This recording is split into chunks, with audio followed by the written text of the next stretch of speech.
ওস্তাদ আলাউদ্দিন খাঁ এবং ঈশা খাঁর দেশ ব্রাহ্মণবাড়িয়া, পুতুল নাচ আর ছানামুখীর দেশ ব্রাহ্মণবাড়িয়া, বাংলাদেশের শিল্প সংস্কৃতির রাজধানীর নাম ব্রাহ্মণবাড়িয়া।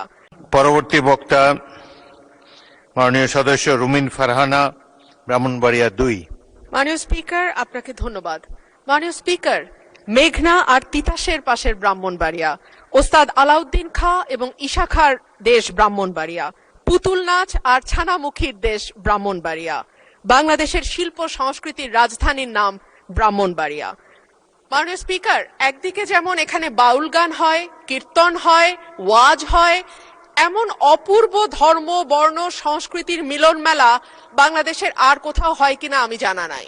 কিন্তু মাননীয় স্পিকার, দুঃখজনক হলেও সত্য, বাংলাদেশের প্রায় প্রতিটি জেলা উপজেলায় একটা করে অন্তত বিশ্ববিদ্যালয় স্থাপিত হয়েছে গত 15 বছরে, কিন্তু ব্রাহ্মণবাড়িয়াতে এখন পর্যন্ত কোনো বিশ্ববিদ্যালয় হয়নি।